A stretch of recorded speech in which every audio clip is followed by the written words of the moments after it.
Thanks. You're good.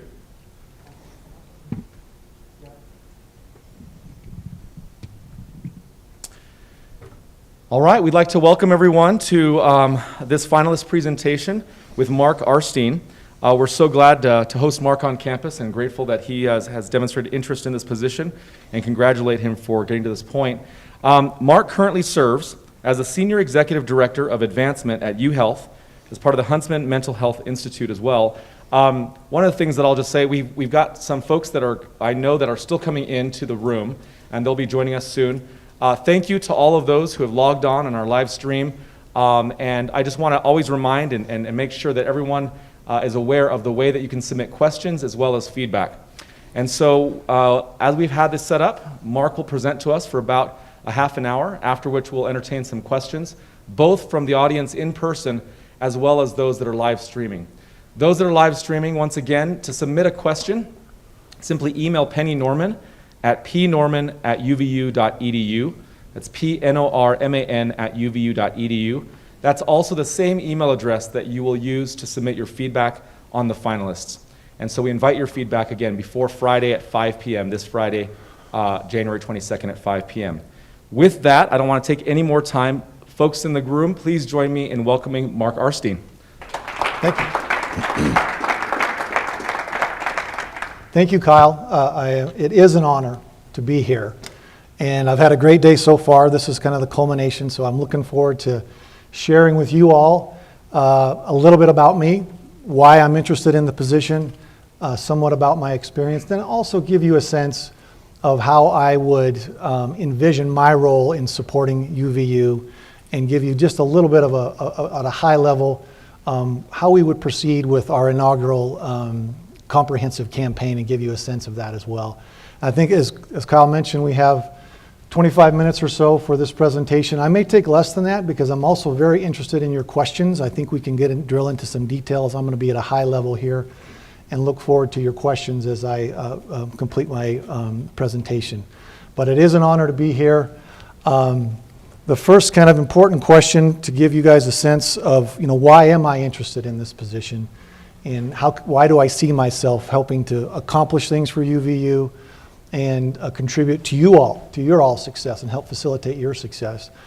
And really my motivation goes back to where I began at Boise State University. I was part of a team that started an inaugural campaign there from the very beginning when it was just an idea and we only had 3 development officers to the campaign celebration 8 years later when we had 11 development officers and much more support staff. And I watched, I'm the guy with the red shirt there. I think that was fashionable then. But gentleman to my left there is Rick Frisch, who was the VP at the time. And I remember thinking to myself, admiring the way in which he built this group, led it, and launched this inaugural campaign, which was transformative for the university.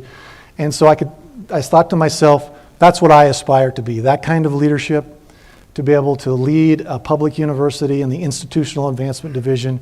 And as I fast forward now to where I'm at here with UVU, I really see this as an alignment with my experience, my aspirational desires in terms of where I see myself professionally. And so I really see this as a really potentially good fit. The second reason I'm interested is the mission that you all have here at UVU, the dual mission of teaching, rigor, and scholarship with a technical college and a community college function and open enrollment. That is a unique model. There's I don't know, maybe less than 10 out there in the nation that have this kind of model. And I think, I know that we here at UVU are well positioned relative to some of our peers because of the nature of your mission.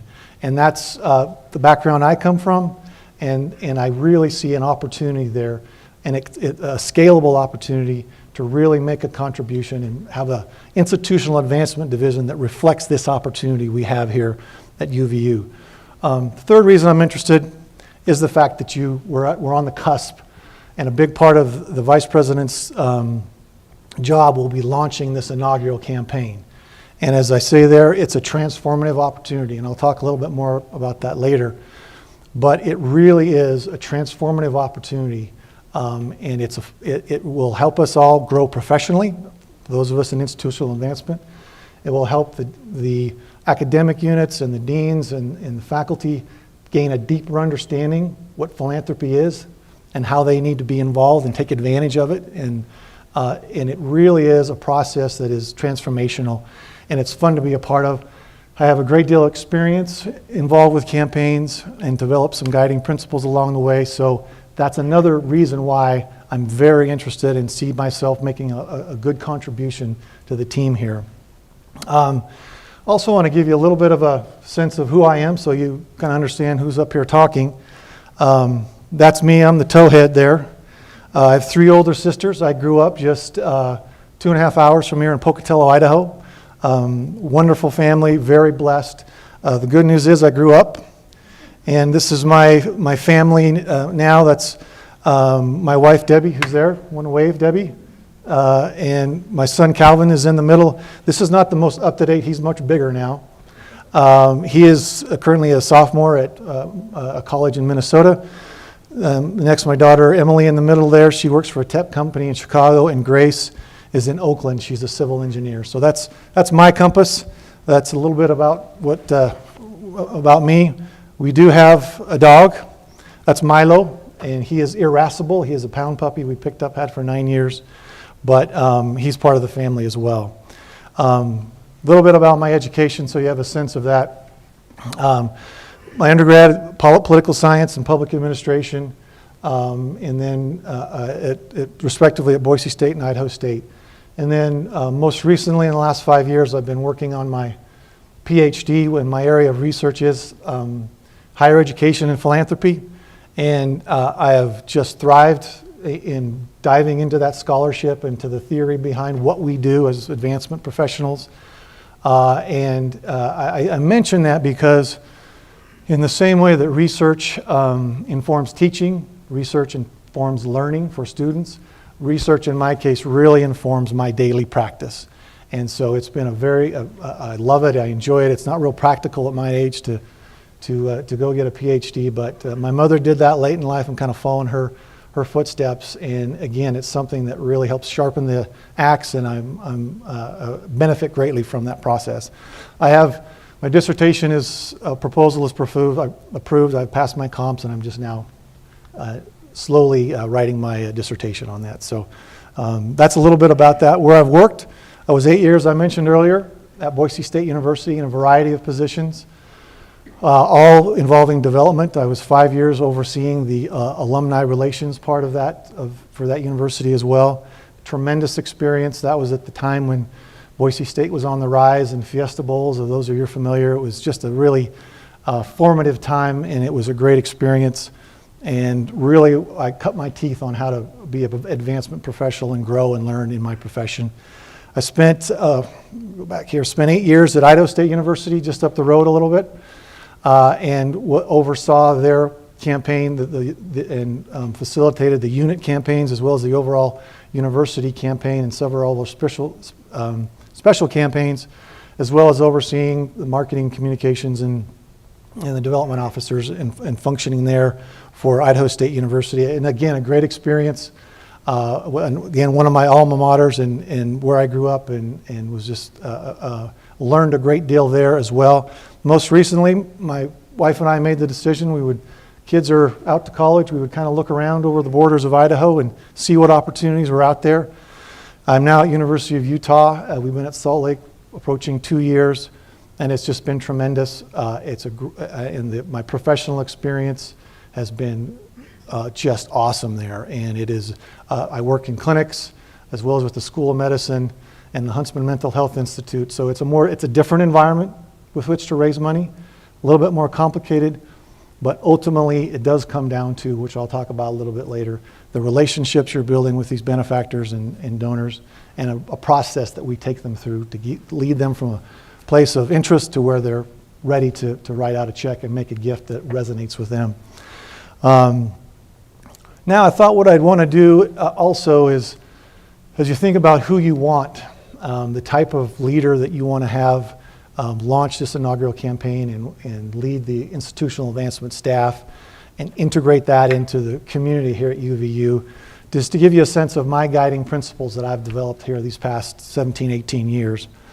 The first one, we get very busy in institutional advancement.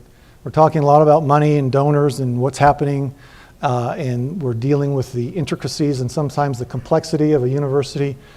And there can be good days and bad days. It can be intense, but we always need to remind ourselves what our guiding star is in the work that we do. We're here to advance this university for students, for faculty, and it's a great place to work. It changes lives.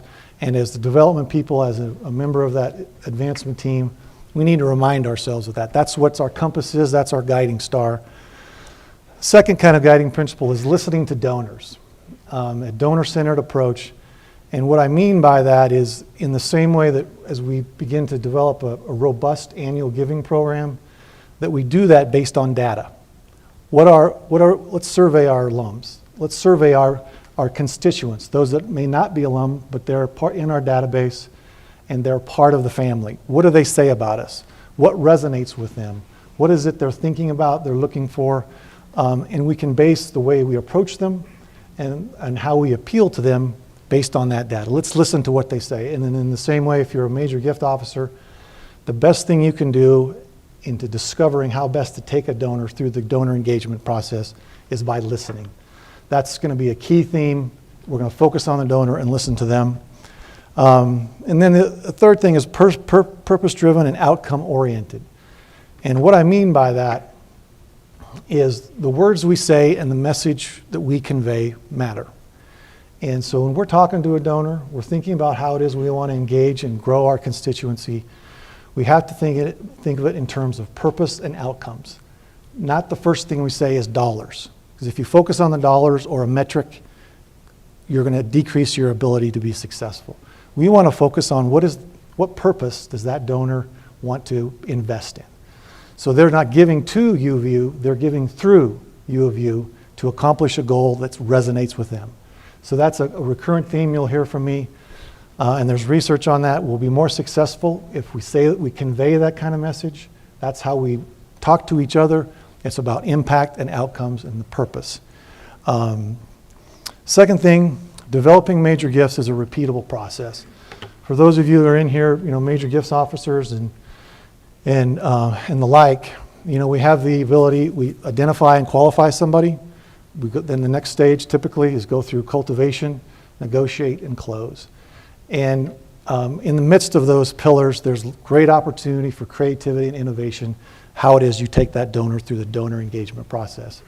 But in the midst, at each stage, there is a repeatable process and affirmations we need to get at the qualification stage, at the cultivation stage, and at the negotiation stage.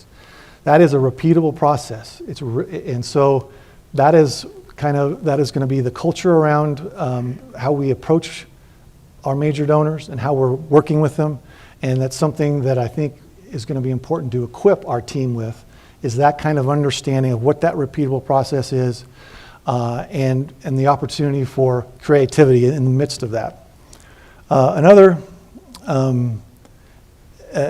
which you've kind of heard before, I really believe there's a real problem in higher education in the retention of our donors. Since 2000, the overall higher education, there's 20 million less donors to institutions of higher education than there were in 2020. That's a problem. Here at UVU, I envision us being just focused like a laser beam on building constituents and stewarding them after the gift, whether it's a $50 gift or a $3 million gift. The best investment we can make is continuing that relationship, building that constituency, and keeping them engaged in such a way that they're going to stay with us and continue to give. In the same way, the best way in a business context is to keep your customers, retain them. That's less expensive than acquiring new ones. The same concept is here. And typically in higher education, we don't do a very good job of that. And that would be a big pillar that will really help us build a consistency and a sustainable pool of donors going forward, and building portfolios for our development officers. Again, focus on retention and stewardship. That has to be top of the list for us. We have to be the best at doing that. That will make a huge difference in the number of donors that we keep and retain and the level of giving that they will do over time. So that is very important, and that will be a focus for me. Professional development training. So often in this, having done this now for 17, 18 years, we bring somebody in, we bring them on board in a certain way, like in a major gift officer situation. Here's a portfolio, go meet with your dean and make magic happen, right? That is one of the reasons for the high turnover rate with development officers. I think it's very key that we begin to sing from the same songbook as major gift officers, as the team at advancement, and we institute some longitudinal training and professional development, not just going to a conference, though those are fine, but something we're going to do over a year or 9 months that will equip us, help us understand, speak the same language, and put us all kind of marching in the same direction. So it's very important. There is far too much turnover in the world that I work in, and the way that we can really differentiate ourselves at U of U is creating a structure and a system that incentivizes folks to stay, and a path with which we can do that is very, very important, and make a huge difference for us in the long run. Another thing is integration. I don't like silos. I think to the extent we can help achieve success is the extent development, alumni relations, and communications are integrated. That we are all working and rowing in the boat in the same direction. And a silo or doing our own separate way, it decreases our chances of success. We can kind of function, do okay, but to the extent we can work together, realize we're working for something bigger than ourselves at UVU, we'll be much better off. And that's a big theme of mine in terms of kind of my guiding principles. Now I want to talk to you a little bit about the campaign. And sometimes it's good when you think about the future and what does it mean to have a campaign, is to kind of begin with the end in mind, excuse me. And if you think about it, let's say we launched a campaign today, and 7 years from now we're done. We've had the celebration. What will UVU look like? What will institutional advancement look like? Well, what it will be, we will have increased significantly the number of pool of donors and constituents that are close to us, that are tied to us, that have been a part of this campaign, that we will continue to grow relationships with. And when you come out of a campaign, we're raising X number a year and we have X number of gifts a year. When we come out of it, those numbers are going to go way up. That's one of the reasons we want to have a campaign, is to upgrade and elevate our fundraising potential and expertise and get us to the next level. And a campaign is a wonderful tool to do that. So at the end, the university is going to be elevated. It's going to impact the student experience. Again, part of our compass, our guiding star, better equipped faculty, and the overall institutional advancement will be much more effective, and will have begun to, or will be a long way toward building an integrated culture of philanthropy across campus. So that's the end. That's where we're headed. I didn't mention a number there or what we're going to do. We'll figure all of that out in taking the lead from President Tuminez and go through a process together to come up with what some of these goals are and priorities. And we'll get there. But at the end of the day, a campaign is transformative, and this is a great opportunity to really make a difference here going forward. Some of the hitting and pitching and running and fielding of a campaign is we go through phases. This is a typical breakdown of how a campaign will begin and end, with a planning stage, a quiet phase, a kickoff, public phase, closing phase, and a post-campaign evaluation. So we will take this university through all these steps. All along that process, and fundamental to what we need to do is volunteer leadership. A campaign steering committee and folks that you all know better than me at the moment. We want them to be part of this process. Faculty, staff, students, everybody needs to be part of it. So that's a little bit of how it breaks down. One of the key things for us is to be disciplined. So we're in the planning phase. We have to accomplish and get to certain stakes in the ground before we move forward. Now, it doesn't always happen perfectly, but we got to make sure that we're accomplishing what we need to before we move to the quiet phase, and especially before we move to the kickoff phase, because we want to be really positioned to set ourselves up success for the public phase, the closing, and then the campaign evaluation. So that's very broadly stated, sort of the structure of a campaign. This shows a little bit more visibly for our inaugural campaign, and a big part of that, a quiet phase doesn't mean we're whispering or we're quiet. We're actively, throughout this whole process, engaging with our close donors, all of our donors, and beginning to take them through the process, and we're doing all we can to develop major gifts, annual gifts, alumni, connecting to alumni, all throughout this process. That doesn't stop, but we're not going to be real public about it in terms of visibility until we actually kick it off. At that point, we'll have raised, maybe 60 or 70% of the goal by that time, and that sort of depends. And the leadership of the president is key. She will have a lot of direction that she'll give us during this process, and we'll support her in that direction. A few more things about a comprehensive campaign. It really is a tool, because if you think about it, the things that we're going to do with this campaign, we kind of supposed to be doing every day, right? But a campaign gives us a tool, a mechanism to really build synergy for the entire university. It gets buy-in from students. It will really raise the brand of UVU in the way that we want to, the way we want to convey it to both here regionally and beyond. A campaign has a sense of urgency for us because we've created these goals, some big goals, and we have a timeline. So there's a sense of urgency for us. Now, one thing I will say too is, donors don't give to campaigns. We're doing a campaign, would you give? Of course not. You all understand that. They're going to give to an area that will fall under the umbrella of the campaign that resonates with them, that connects with their interest. And we will still have that discipline of the donor engagement process throughout all of this.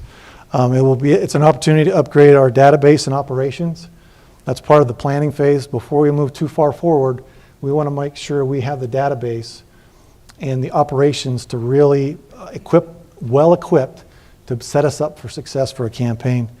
And it will build a community around UVU, and we will really have developed and fostered relationships with volunteer leadership at the top, at the university level, at the academic unit and the college level with their individual steering committees that are part of the campaign.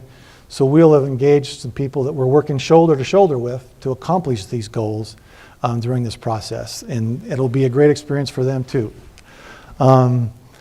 And it gives us a chance to really, as I mentioned earlier, really upgrade and professionalize institutional advancement and put us up at the next level. We got a great foundation. Wonderful work has happened so far.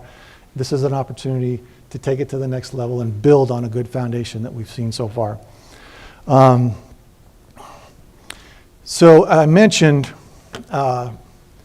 the campaign is a tool, and that's going to be kind of the driver of a lot of what we would do here around alumni relations, annual giving, development, and communications. Well, I'll say a few things about each of these areas. Alumni relations. I was alumni director for 5 years, and I do believe that, and there's been a movement to sort of morph alumni into development in some institutions.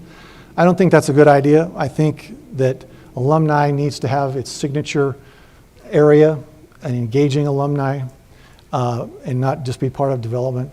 Alumni relations, I think it can be a situation where it tends to be all things to all people and tries to do it.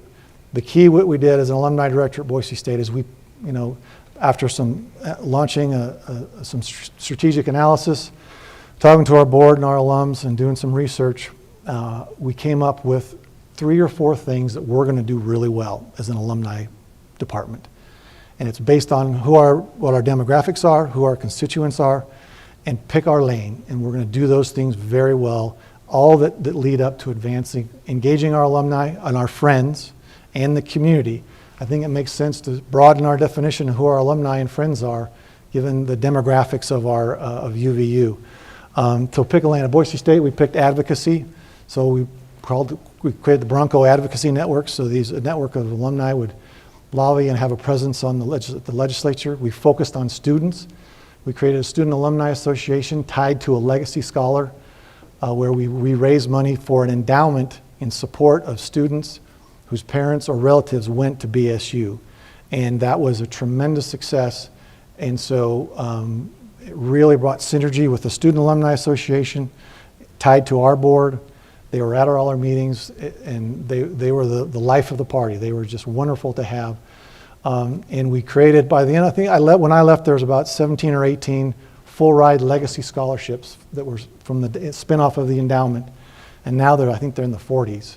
So it is a tremendous opportunity. And that synergized our board and our alumni, because the third thing we did was membership. We created a membership model, and all membership went to this endowment. So not only were you going to get some benefits for membership, the money from that membership went to, your membership, or annual or a lifetime membership, went to support these legacy scholars. So we shined the light on students, and it really resonated, and we had some real good success. I don't know that those are necessarily what we do here at UVU, but my point is, let's discover what makes the most sense for UVU alumni, how that department can make a contribution to advancement to the university, and let's pick a lane. Data, annual giving, again, it's a focus on stewardship and retention, as I mentioned, but we want to do it in such a way that we are, just because the earth circled the sun one time a year doesn't mean someone wants to give, annual giving, right? We have to do this with a purpose based on what we've learned, that the interests and how we connect those interests to UVU and the initiatives that we're bringing forward. So that's a data-driven annual giving program, and be very careful on how it is that we do that, how we ask, because our donors can become exhausted, and if we do this the wrong way. So we want to make sure we're doing this in a timely, appropriate way with the right message based on what we've learned from the data. Developing major gifts, I talked about it being a repeatable process. Part of this, what we want to build is to be able to equip our major development officers with a portfolio and help them understand what it means to build a portfolio, how to work a portfolio, and engage in their various different units, and and really create great partnerships with their academic leadership. And that'll be part of a campaign too, because it's going to involve everybody. We're going to involve the units and the programs and the colleges in this process as well, because we know if you start from the close part of the family, staff, faculty, students, and you start to build the campaign in and out, there's research on this that we will be better successful, and we will come out the other end even doing much better if we get buy-in from every level of the family as we build out. Very important. Communication and message, again, alignment at every stage. What we want to convey to our donors, or what's being conveyed through communication marketing at the higher level, we have to tie in and align with what that is, and really begin to tell our story. We got a great story to tell here at UVU, and we are just beginning to do that. And we want to communicate and reach out to all levels of our close friends, alumni, donors, and the community and beyond, and create opportunities for deeper engagement through our communication and marketing. So that's, again, the broadly stated our focus on some of those areas. Again, the inaugural campaign, what will be the most successful characteristic, what will have driven the success of it? It will be you all. It will be the people within the sound of my voice that are part of this process, that are live streaming, you all in this room, your talents and energy and commitment to UVU, which I've heard today from many folks, of their passion for this university, for its mission, and it's exciting to see. So will we be successful because of the people in this room and those listening and people we don't know yet, our volunteer leadership, and ultimately those that make the opportunity. We create the environment who are going to want to give and support to this university. My role, obviously, to lead and manage the institutional advancement And really, I view myself, my style, what you see is what you get. Very open and transparent. I believe management is a personal thing. We're going to set some objective goals, but I'm going to give high support and high expectations through that process. But I'm going to give the support to make sure that we can all do this together. But what I enjoy the most is facilitating the success of others.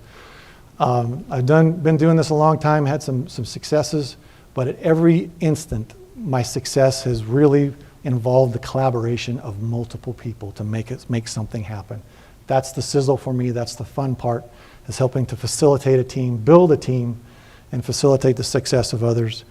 It helped the staff to be equipped with all the right training and tactics, and employ a strategy that aligns with the president and UVU, and really focusing on impact, as I mentioned before.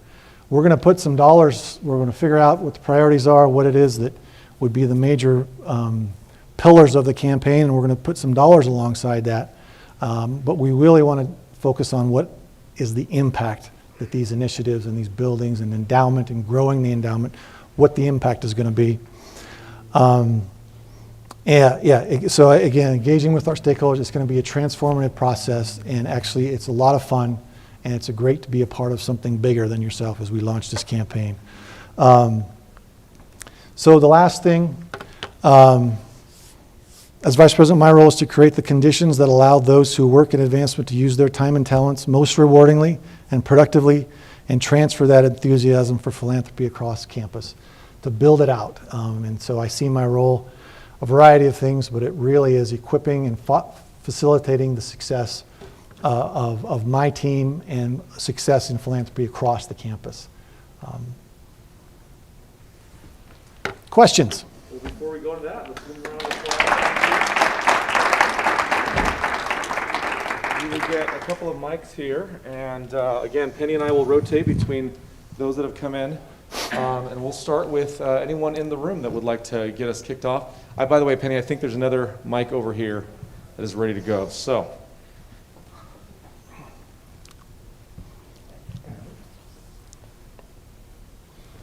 Hi, Kevin. Thanks for being here today. Mark.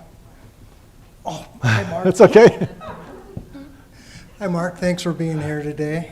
I'm Bart Jacobs, Senior Director of Advancement Services for the Foundation. Yep. We have the Alumni Donor Database, Prospect Development, and get processing and reporting and all the other IT and data functions for the Foundation. And it was exciting to see your bullet points on upgrading the database and that it's a data-driven process. Yeah. With that said, could you give us a little bit more insight as to your philosophy on using data and IT systems to track the success of fundraising and the campaign, and also donor pipeline progression and relationship building and tracking? Yeah, thank you for that question. Using our system, it's Razor's Edge, as I think someone this morning told me, we use Razor's Edge. I've used Razor's Edge for both stints at Idaho State and Boise State, so I'm very familiar. But the data we want to track, we're going to call on you for lots of help, because we want to be able to utilize the Razor's Edge system to be able to track the progress. I talked to you about the repeatable process. So at each step, we want to be able to, in the system, track that. We want to be able to, as we build those relationships, that information is in the system. So for professional development officers, when they get done with an appointment, we have to have those actions in there. And we have to have a system with which we can track all of that. So really very important to have a database system that all along the continuum, both in terms of annual giving and major gifts, we have a system that we can tap into and engage and use that data to help make decisions, right? How are we doing? What is the activity? I want to see those numbers and be able to help me make decisions, and also support the staff that are doing the work out in the field. So to the extent we can bring that data to reflect and paint a picture, and a fully quantitative picture of what we're doing is highly valuable. The second part of that, with the data, we will be calling on you for many, many reports for it when we begin to launch this campaign, because we're going to need to put that in front of the foundation board, in front of our steering committee, and we'll be developing reports that they can understand how the progress is, what we're doing in terms of activity, and it will play a vital role in how it is that we make decisions going forward with the foundation board and the steering committee, which will be made up, I perceive, as many of the foundation board. So it is very, very important. There's also some ways in which, with some functions in Razor's Edge and maybe employing some other parts of CIS and different things, where we can even go further in taking advantage of the technology and the data, even to doing a wealth overlay. There's some predictive models that we can begin to employ that our database system will help us get an understanding as we're trying to build a portfolio. And we don't know everybody, we've not contacted everyone, be able to use the database and some of those predictive models to say, okay, here's, based on the model and the wealth overlay, here's 20 people in the College of Business or the College of Health that we've never touched that seem like the profile of a prospect that would make sense for them to go approach. So developing from the database a profile, wealth overlay, there's so many things that we'll need to really be good at to help set ourselves up for success for the campaign. Okay, this question is from Mary Derby. She's one of our gifts managers in Advancement Services. And she said, how do you plan on maintaining and advancing the spirit of diversity and inclusion, both within the Division of Institutional Advancement as well as its initiatives? Yeah, that's a very good question, and it's so important. And as I mentioned at a meeting earlier today, when I began in this industry, these kinds of questions and putting importance on this existed 18 years ago. And it still exists today, even more profoundly. And so we do need to address it. Some of the ways that we can do it that I have done with my team currently is we have created a diversity and inclusion committee. And so what they've done is examined how it is we hire. We've brought in guest speakers that talk about some bias and some of the unknown ways in which people behave where we don't realize what's happening, what the behavior and what the effect is. So we've started a committee.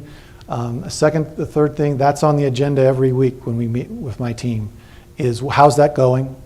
What progress are you seeing? And that filters up to a larger committee for the university as well. So you have to be intentional about it, and you can't just, and again, it's something that we've been wrestling with for these many years, and we will continue to, but taking intentional steps. And we have discussions too, which is, I think, half the battle. Because as we have this discussion during a team meeting, we're starting to talk about things I had no idea. I'm learning as well. So it really brings the focus and the attitude about diversity and inclusion up to the forefront. And the way to do it is you got to bring it up. It's an agenda item. It's part of our culture. And that, I hope, will lead to some of the outcomes we want to see. Mark, thank you for being here today. I'm Don Capner, and Associate Dean of the Woodbury School of Business. I also served under Dr. Reyes in the search committee, so got to talk to you a little bit virtually before, and it's good to see you again. My question is one of UVU's development going forward with cultivation of donors.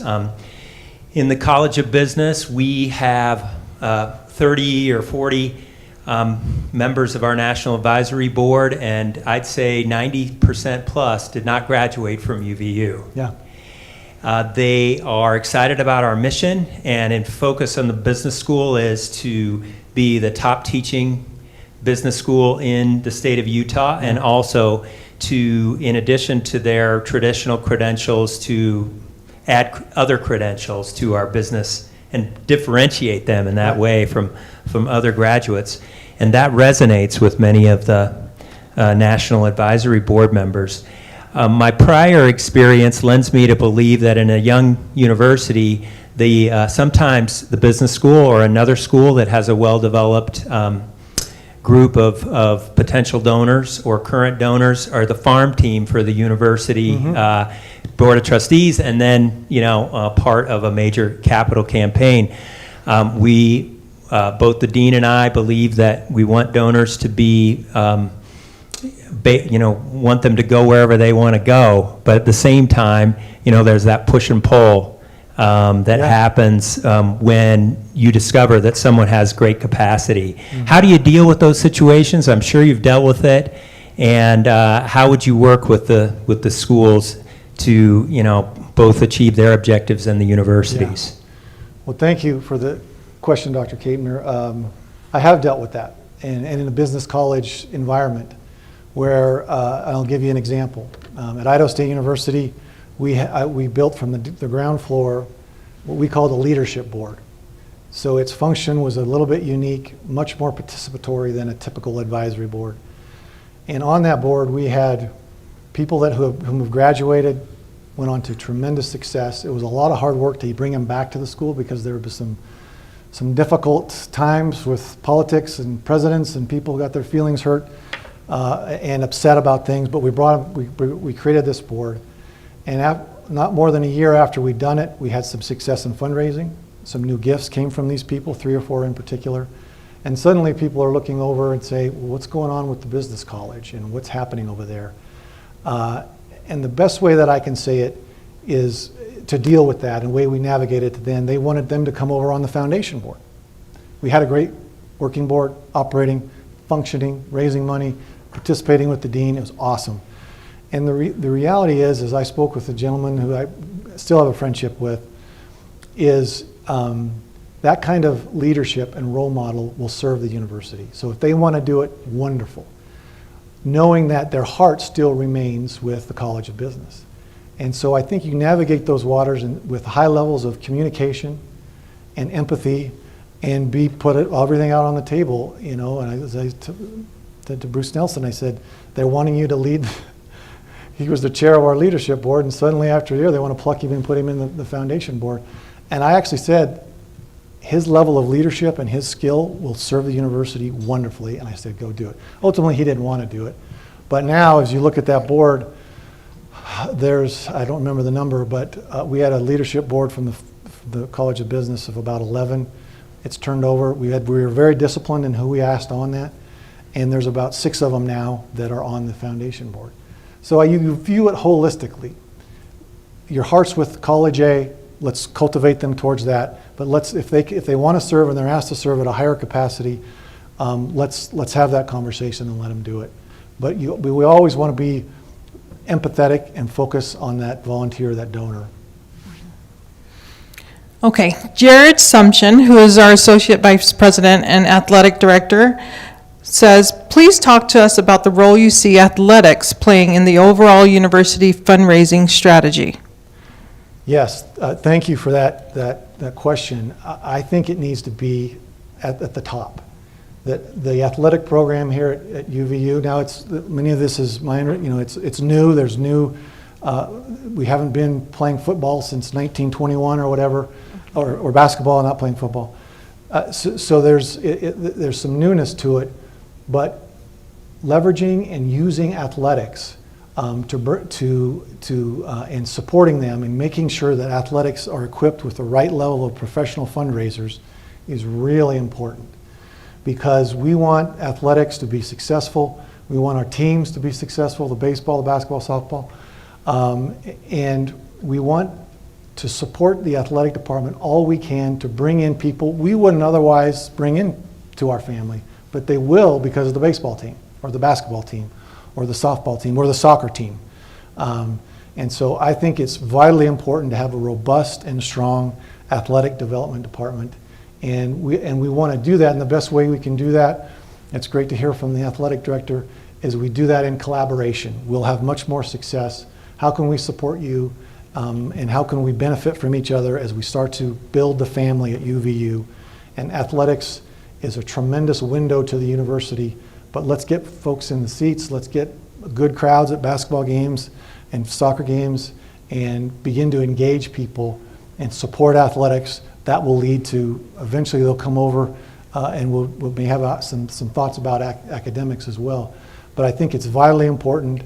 It really can make a difference to the culture to have a strong and growing development division in athletics.